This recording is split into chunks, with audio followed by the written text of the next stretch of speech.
We want to get as many hearts as we could possibly get for a certain boss. But it doesn't matter because we died. The second one gets a little more...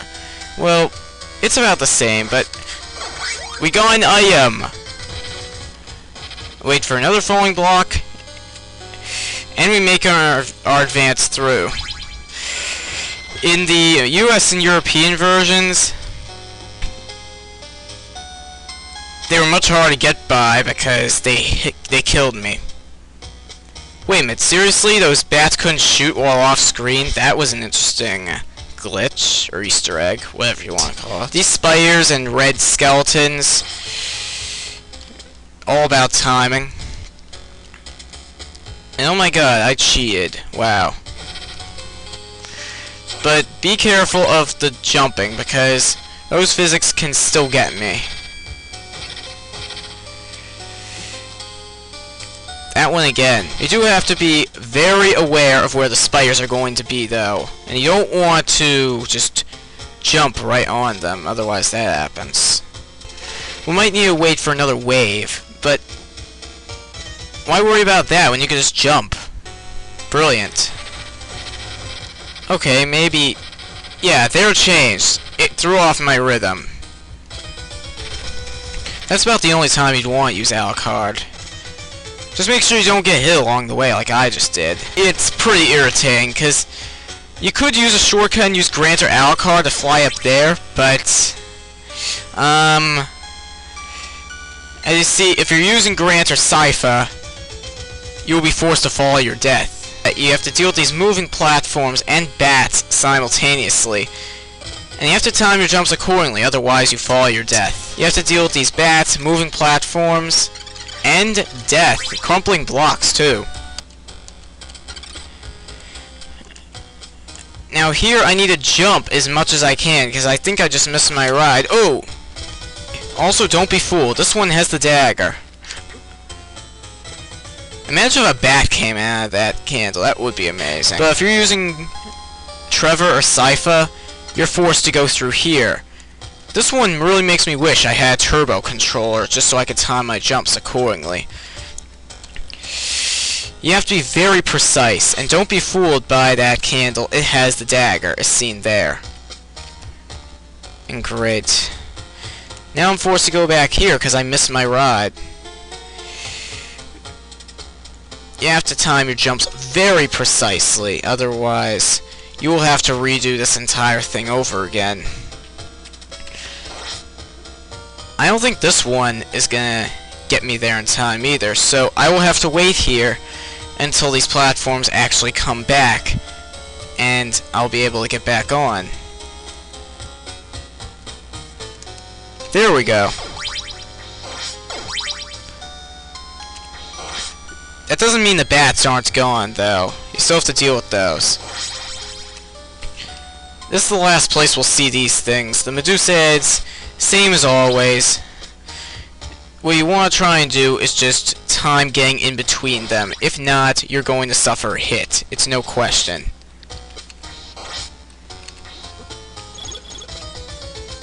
Just do your best to avoid them.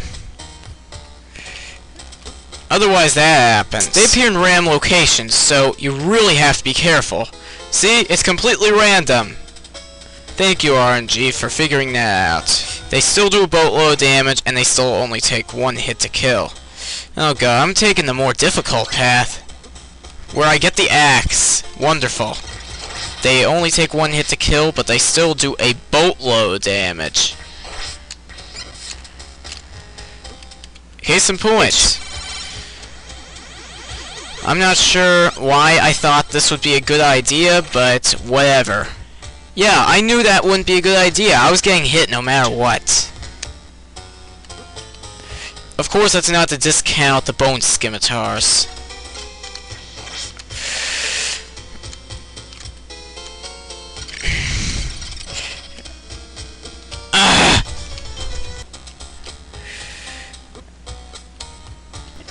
But they do still only take one hit to kill. I want to try and get over there. Doesn't matter.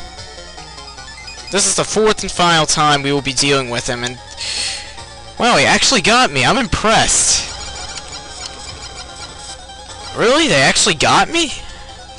Wow, not bad. So, as you could guess from the outtakes, this place gave me quite a bit of trouble. Nowhere as much as I was expecting, though, and definitely a lot less trouble than my first attempt at this. Thus, the score suffered than what I expected it to be. 8 out of 10. The first part of the stage definitely makes up for how low it is. It really isn't that bad. There are those tricky jumps with the bats and the crumpling blocks at the beginning, but those ones aren't so bad. Just be careful that random items, again, cannot get you.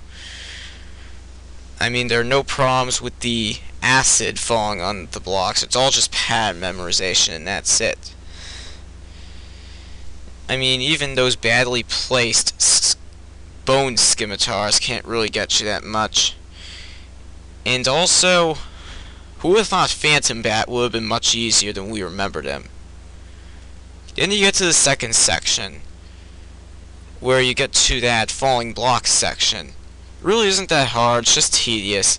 The only problem that I have with it is that it takes way too long, and once you enter the second screen of the segment, the pattern actually changes. So it is a little bit tricky to get back into that pattern, but still not that bad.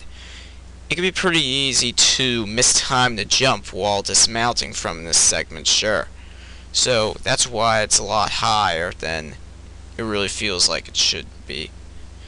The second room, you have to deal with those red spiders that shoot out the miniatures. They appear at complete random.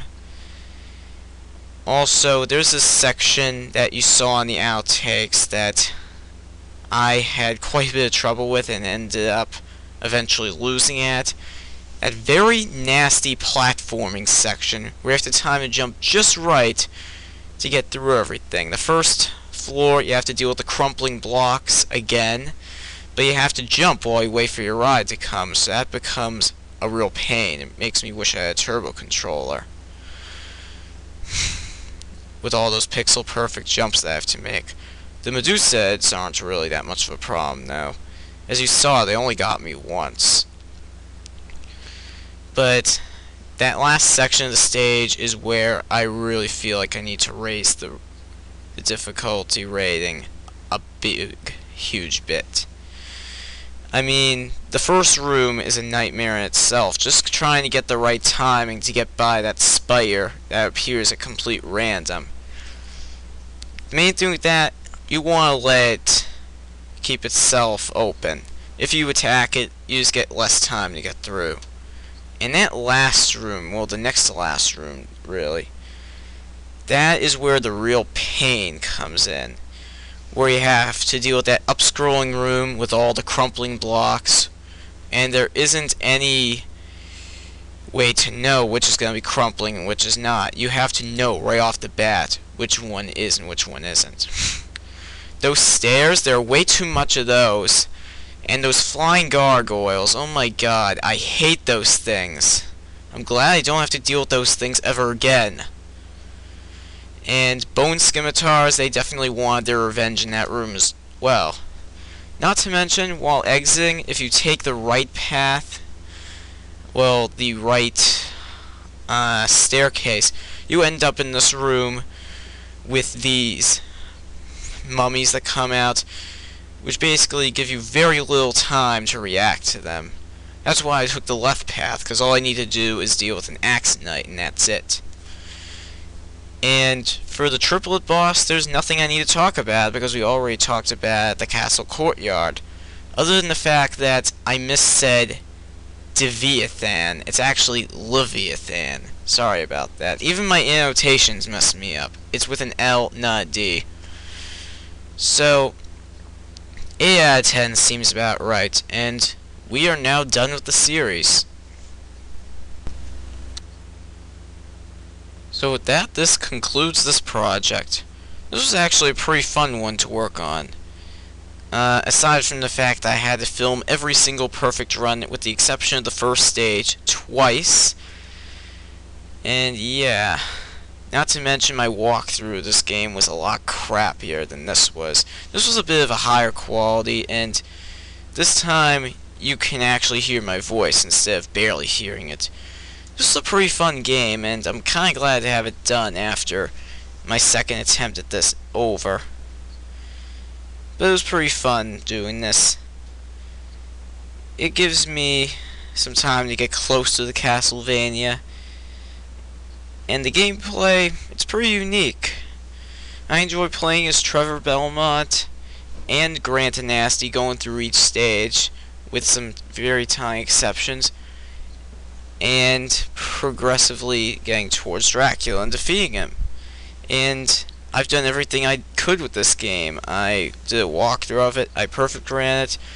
There's nothing else that I can do with it.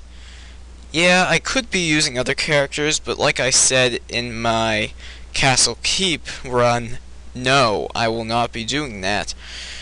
It would just be too much work, and, well, guess who's actually looking for work right now I think of it. So, I want to focus on that, getting an American Red Cross class, and I also want to get my license. So, yeah, there's a lot of stuff going on. I also want to keep getting towards school, that kind of thing, maintaining my grades. I need to work on that. But that doesn't mean I won't stay away from this channel. Be sure to subscribe to my other channel too. There's some awesome stuff going on right now. I just released my first review. So, yeah, I might be perfect running some other games. Like, I actually have had an interest in perfect running the first Castlevania game. It should be a little bit easier. The game overall is a lot harder, but I just say that because there are only 6 levels as opposed to maybe 15 or 16 here. But that's just me rambling about other games and how I plan to do them.